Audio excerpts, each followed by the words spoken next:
serikali ina ajira chache ambazo haziwezi kulingana na kiwango ambacho wanafunzi wanahitimu shule. Je, ni wapi tutafute fursa hizo? Cha msingi tujue kabisa kwamba hamuna sehemu ambayo tunapata elimu kwa ajili ya kwenda kuajiriwa.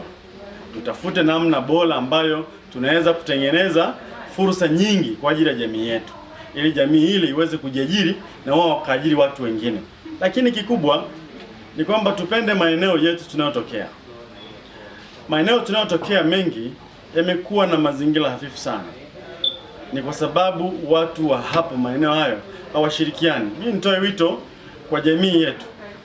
Nyumbani kwenu ni pa muhimu mno. Tutengeneze mazingira ya kwetu, tushirikishane watu wetu ili tuweze kutengeneza umoja ambao unatija kwa ajili ya jamii yetu.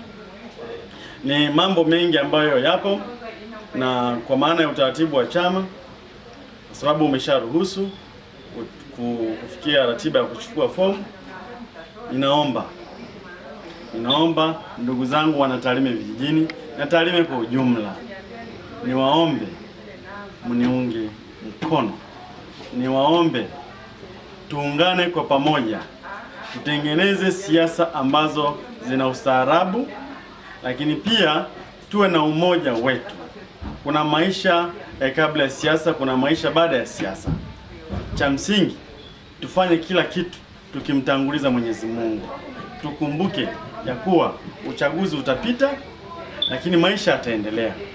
Tunatakiwa kutengeneza amani ya maeneo yetu na furaha dhidi ya watu wetu. Tumekuwa na matukio mengi sana ya watu wetu kupata misongo ya mawazo, ni kwa sababu hatuchangamani. Nafikiria watu tuchangamane kwa kuonyeshana fursa za hapa na pale, ili siku moja watu waje waseme jimbo la Tarime ni la mfano wa kuigwa. Hiyo inaweza ikafanyika, na siku zote nasema kiongozi lazima uwe balozi wa watu wako popote pale ulipo. Kwa hiyo nitoe wito kwetu sisi wanajamii, tusifanye maamuzi kwa mihemuko, tufanye maamuzi ambayo yatasaidia jamii yetu, kwamba mnapofika kwenye mchakato tutazame uwezo wa mtu, uelewa wa mtu, nia ya mtu, bila kutafasiri nini alichonacho na nini ambacho hana, kwa maana ya uchumi wa kifedha.